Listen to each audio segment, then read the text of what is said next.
जैसे ही आर्यन ने ब्लॉक 1 के उस किंग पेंट हाउस के विशाल महोगनी के दरवाजे से अंदर कदम रखा, उसकी आंखें फटी की फटी रह गईं। बाहर से उसे जो भी उम्मीदें थीं, अंदर का नजारा उससे कहीं ज्यादा भव्य और अविश्वसनीय था। इसमें कोई शक नहीं था कि यह इस पूरे प्रोजेक्ट का सबसे बेहतरीन और सबसे महंगा घर था। इसका हर एक कोना, हर एक दीवार और हर एक फर्नीचर अपने आप में विलासिता की चरम सीमा थी। आर्यन मंत्रमुग्ध होकर आगे बढ़ा और उस विशाल फ्रेंच विंडो के पास जाकर खड़ा हो गया, जो कम से कम 10 फीट ऊंची और 30 फीट चौड़ी थी। यहाँ से अरब सागर का ऐसा नजारा दिख रहा था जैसे समंदर सीधा उनके कदमों में आकर गिर रहा हो। आसमान और समंदर का मिलन, सूरज की सुनहरी किरणें और दूर तक फैला नीला पानी। आर्यन को लगा जैसे वह पूरी दुनिया के शिखर पर खड़ा है। मिस्टर आर्यन, जेनी ने बहुत ही गर्व से लेकिन दबी हुई आवाज में कहना शुरू किया, यह ब्लॉक 1 का सबसे प्रीमियम और इकलौता पेंट हाउस है। आपके सामने यह जो विशाल शीशे की दीवार है, यह कोई आम शीशा नहीं है।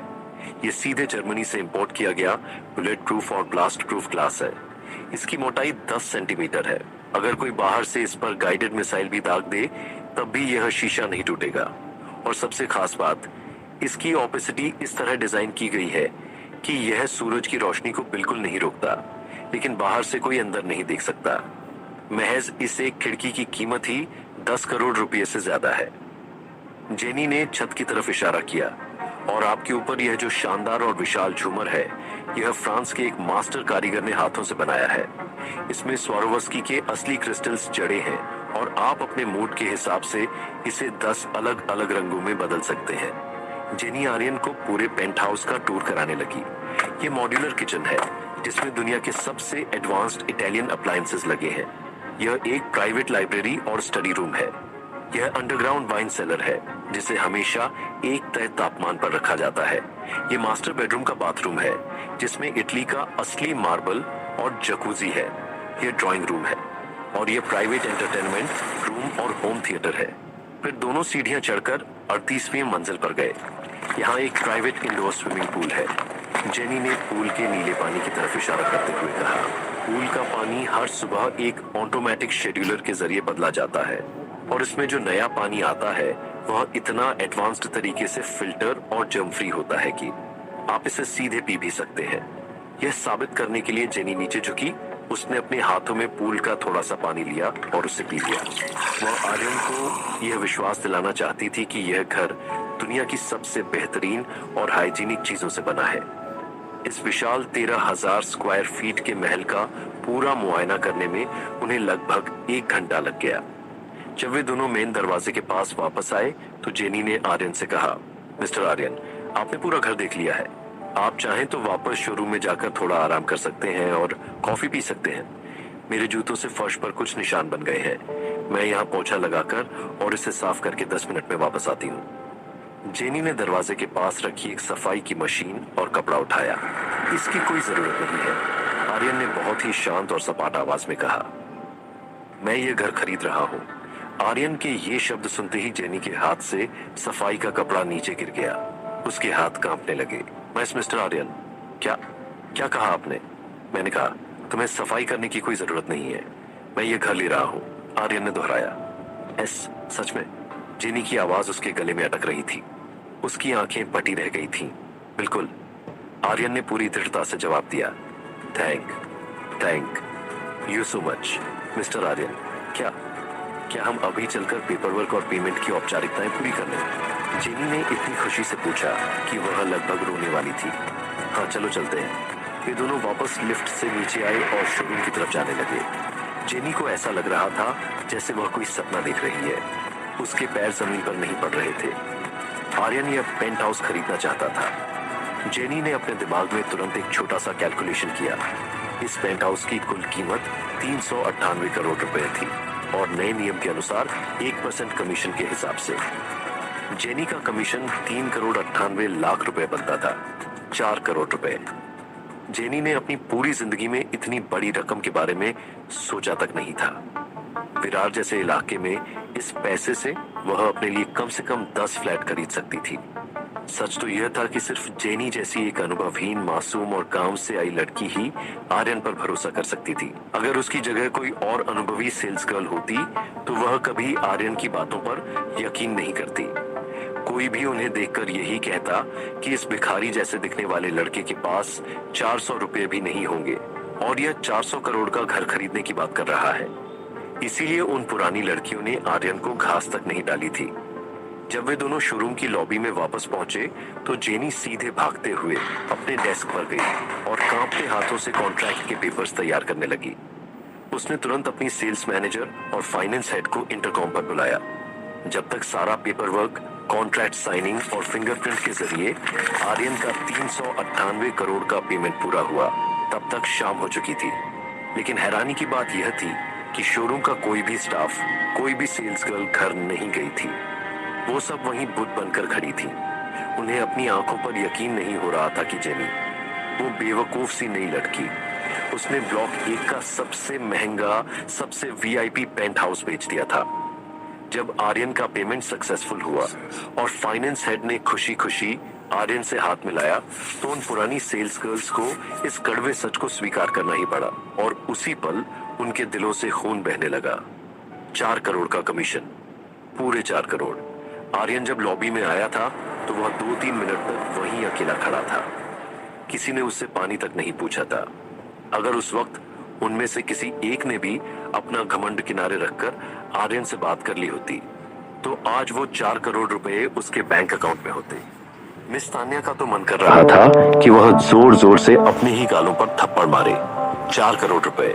पिछले साल तान्या ने बड़ी मुश्किल से 8 करोड़ का एक छोटा सा फ्लैट बेचा था और उस फ्लैट को बेचने के लिए उसे एक मोटे बियर बेली वाले बदबूदार नौदौलतिये के साथ पूरे 1 महीने तक उसकी घटिया बातें सुननी पड़ी थी। उसके साथ डिनर पर जाना पड़ा था, तब जाकर उसने साइन किए थे।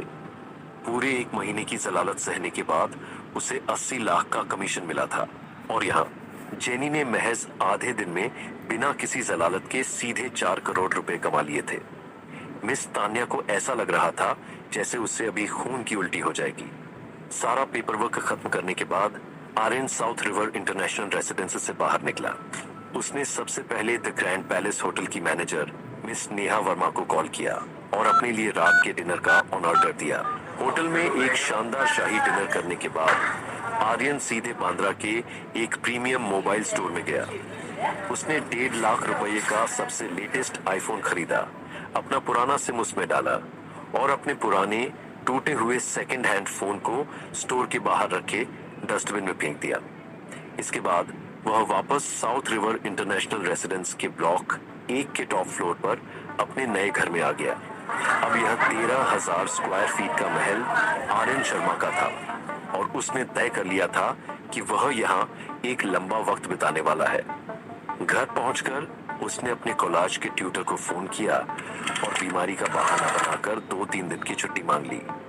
आर्यन के सानिया के सामने खून की उल्टी करने और बेहोश होने की खबर वैसे भी पूरे कैंपस में आग की तरह फैल चुकी थी, इसलिए उसके ट्यूटर को कोई शक नहीं हुआ और उसने बिना किसी परेशानी के छुट्टी मंजूर कर ली। वैसे भी आर्यन इन 2 दिनों में कोलाज नहीं जाना चाहता था। अगर वह जाता तो विक्रम के चमचे और सानिया की सहेलियां यकीनन उसका मजाक उड़ाते। मैं कल सुबह सबसे पहले एक शानदार लग्जरी स्पोर्ट्स कार खरीदूंगा और उसे ड्राइव करके सीधा कॉलेज जाऊंगा। आर्यन ने मन ही मन एक खौफनाक मुस्कान के साथ सोचा।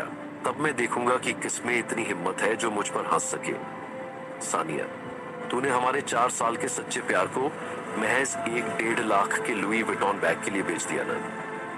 अब जब मैं करोड़ों की गाड़ी में कोलाज आऊंगा तो मैं तेरा उतरा हुआ चेहरा और तेरा पछतावा देखना चाहता हूँ। बाहर में जाओ तुम सब।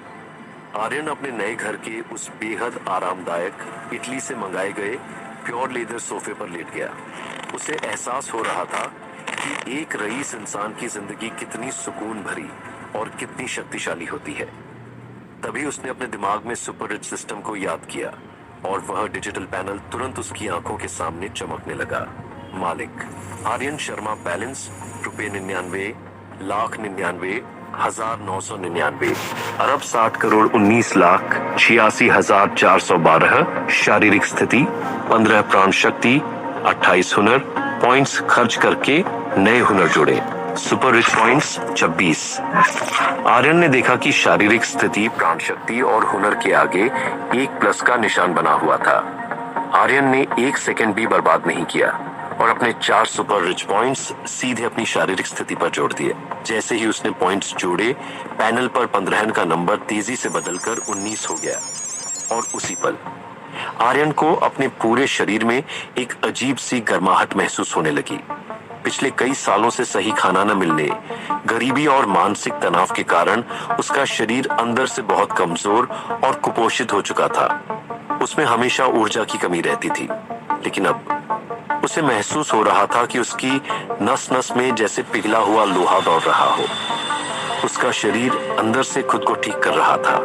उसे एक गजब की ताजगी और ऊर्जा महसूस होने लगी।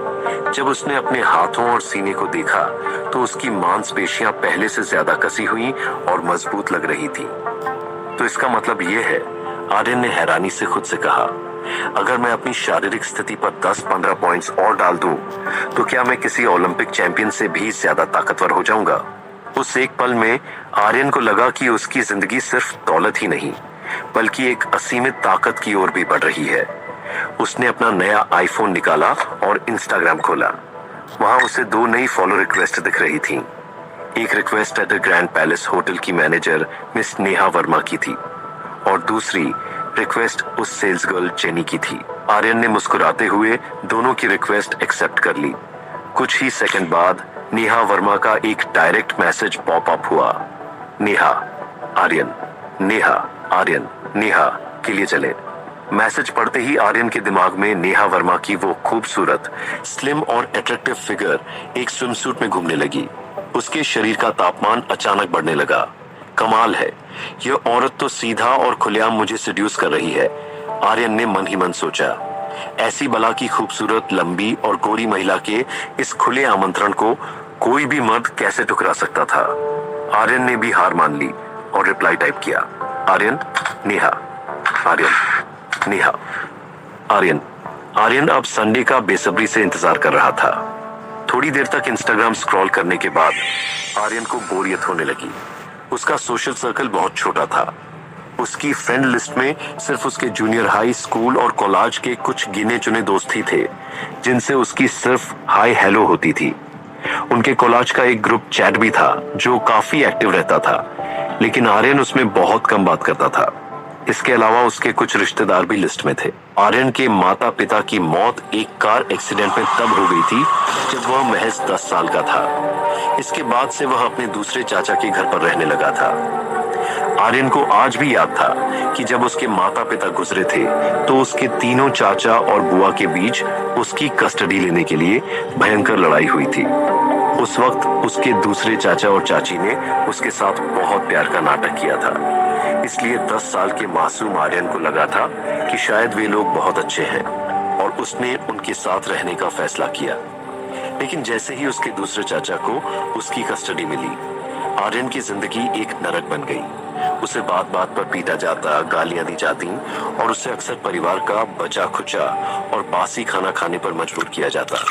यही वजह थी कि उसका शरीर इतना कुपोषित और कमजोर हो गया था। जब आर्यन थोड़ा बड़ा हुआ और उसे दुनिया की समझ आई, तब उसे सच्चाई पता चली। उसके रिश्तेदार उसके प्यार के लिए नहीं, बल्कि उसके माता पिता के एक्सीडेंट के बाद मिले 2 करोड़ रुपए के मुआवजे के लिए लड़ रहे थे। जब आर्यन 16 साल का हुआ और 11वीं क्लास में आया तो उसके दूसरे चाचा ने उसे एक फूटी कौड़ी भी देना बंद कर दिया था। अगर उसकी एक बुआ ने छुपकर उसकी मदद न की होती तो आर्यन को अपनी पढ़ाई बीच में ही छोड़नी पड़ती और आज वह इस रॉयल हेरिटेज यूनिवर्सिटी में नहीं होता। कानून के हिसाब से वो 2 करोड़ रुपए आर्यन को उसके 18 साल के होने पर मिल जाने चाहिए थे, लेकिन आज वह 21 साल का हो चुका था और उसने उन पैसों का एक सिंगल रुपया भी नहीं देखा था।